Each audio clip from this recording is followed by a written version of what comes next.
Welcome to Graphing Polynomial Functions. In this podcast, I'm just going to work a couple of examples using the materials we developed when we looked at the characteristics of polynomials in the last video. I've written those characteristics down up here at the upper left.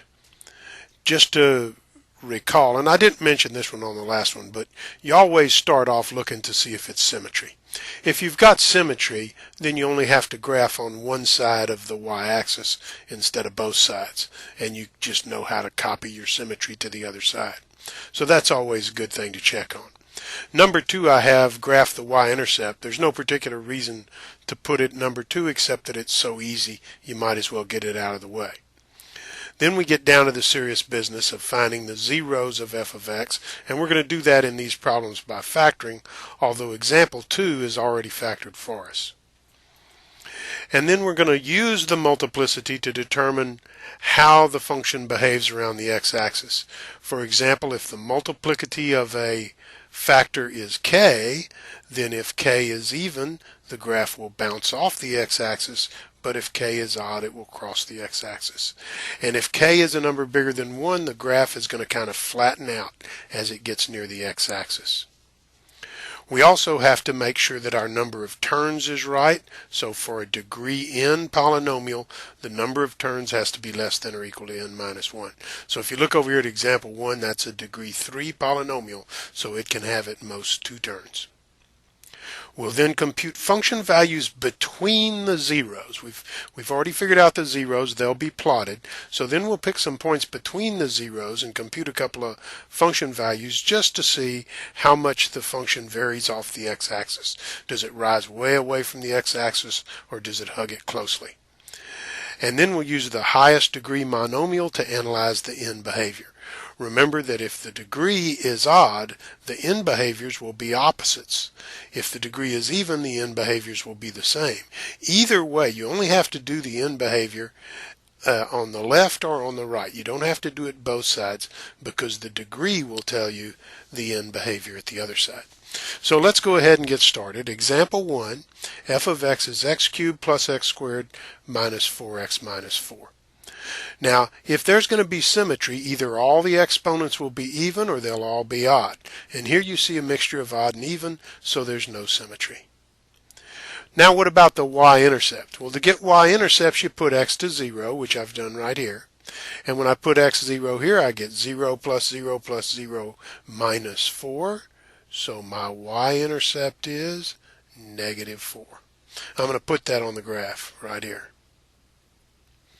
There's my y-intercept. Now we're going to do our factoring. Since it's a 4-term expression, we're going to factor by grouping. The first thing you need to do is form your groups. Now you have to be careful. This is the rough case with a minus in the middle. When you have a minus in the middle, you're okay forming your first group. Just put a parentheses around your first group. But if you just put a parentheses around that second group, you've got a problem. Namely, if I distribute the negative 1, I get my negative 4x, which was in the original problem, but I get plus 4. That's not the same as the original problem. So if I'm going to group that second one, I have to change this sign to a plus, so that when this minus gets distributed, I get minus 4, same as the first problem. Now that I've formed my group, I factor the first group and factor the second group as shown. Now I'm down to 2 terms that have the common factor x plus 1, so I factor the x plus 1 out, and that leaves me 2 terms in the bracket, x squared from the first term and minus 4 from the second term. Well, that's a difference of squares. Difference of squares always factors, and it always factors to a product of conjugates, so that's what I've got below it. So we end up with zeros, that is, y is equal to 0 whenever x is equal to negative 1, x is equal to 2, or x is equal to negative 2. And all of those are multiplicity 1. None of those appear more than once as a factor in our problem. So I'm going to go ahead and put my zeros on here. I have a 0 at negative 1, I have a 0 at negative 2, and I have a 0 at positive 2. Now I'd like to look at some values between the zeros. I've already got a value between negative 1 and 2, and that's the negative 4, but I'd like to get a value here when x is 1. Because for one thing, it's easy to compute.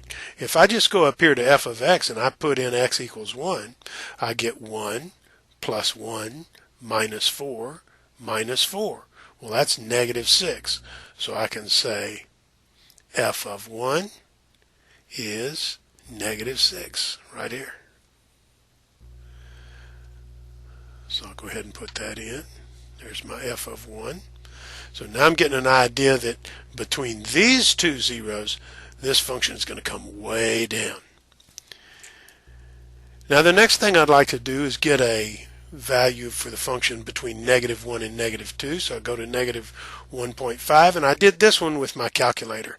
I plugged it into my calculator using programming the home screen, and I got f of negative 1.5 is 7/8. So I'll put a value here at 7/8. So now I'm getting a pretty good look at what this function is going to look like. I could probably guess it now, but I would like to check out the end behaviors, although we seem to know what they are. Now first off, from the degree is 3, so I know it can only turn twice. So if you just go with your common sense, you're thinking it's going to go something like this. And if so, that would turn twice, so that would make sense. But let's take a look at the end behavior. You take the end behavior by looking at your term of highest degree. Our term of highest degree is x cubed. So what happens if we let x go to infinity? That is, what happens if we're going this way? If x goes to infinity, x is positive. So we have a positive cubed. So that's going to go to positive infinity. So this is going to be going up this way to positive infinity. Which means the opposite end behavior, since the degree is odd, the other end behavior has to be opposite, so it's going to be going this way. So now it's just a matter of connecting the points in between and hoping we get the two curves, the two turns that were predicted, and sure enough, we got two nice smooth turns, and there's a pretty decent estimation of the graph of the first polynomial. Now let's take a look at another polynomial so that we can look a little bit more at multiplicity. In the second polynomial, it's given to us in factored form. So it's a little bit harder to tell about symmetry here. But if I multiply this thing out, I get this expression. And I'm not going to go through all the details of multiplying it out. It's here. If you want to see it, just pause the podcast and follow all the steps best you can. But take a look at my final result here. This whole thing on top, when I multiplied it out, became x to the 6th plus 5x to the 5th plus 8x to the 4th plus 4x cubed. That's a mixture of odd and even exponents. So this is not an odd function. This is not an even function. We have no symmetry. Now, since it's already factored, it's really easy to see the zeros. If x is 0, 0 cubed is 0, so we get a 0. And that 0 is of multiplicity 3. If x is negative 2, this factor becomes 0, and that's of multiplicity 2. And if x is negative 1, we get a 0 here. That would make the whole f of x 0, and that is of multiplicity 1. So I'm going to go ahead and I'm going to plot my zeros. I get a 0 at 0. I get a 0 at negative 2. And I get a 0 at negative 1. What I didn't do was my y-intercept. To get my y-intercept, I would set x to 0.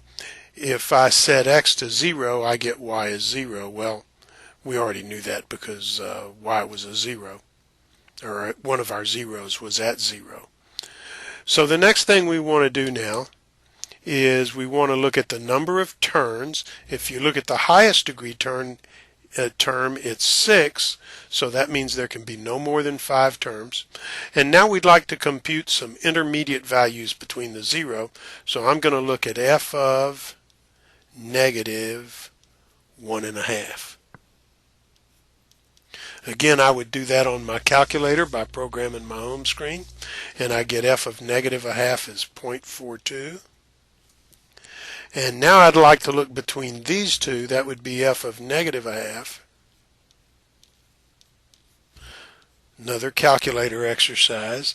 F of negative a half turns out to be very, very small, 0.14. And that's my intermediate values. Now for my end behavior. My end behaviors are going to be the same because the degree of my polynomial is 6. The highest degree monomial is 6. So I can either look at the right or left end behavior. I'll look at the left end behavior. As x goes to negative infinity, that means x is going this way. That would mean that x was negative, so x to the 6th would be a negative to the 6th, which would be positive, so y is going to positive infinity. So we're going to be going up here like this, and since the degree is 6, we're also going to be going up here by 6, but this is a multiplicity 0.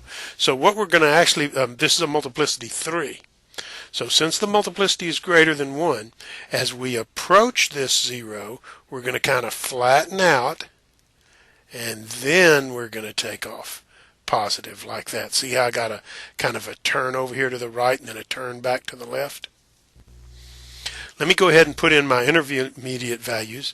F of negative 1.5 is about 0.42. Notice I've got two blocks B and 1, so 0.4 would be about there. And F of negative 0.5 is 0.14, so that's way down here. Now my value at negative 1, that was multiplicity 1, so I'm going to go through there at, got a problem here. My 0 at negative 2 was a multiplicity 2, so that's going to bounce off, come up here. That f of negative 0.5 I think was negative 0.14. Yeah, that was a negative 0.14, so that's right here. So this 0 here at negative 1 is of multiplicity 1, so that's odd, so I'm going to go through. But I'm not going to get very low at all. I'm going to come right up here and join that thing. Look how closely that hugs the x-axis. So this is actually coming up, it's flattening out, then it's turning up like that. So there's a pretty good estimation of what that graph looks like. This is not jagged down here though. This is a polynomial, so this would be nice and smooth here. And that is how you graph polynomial functions.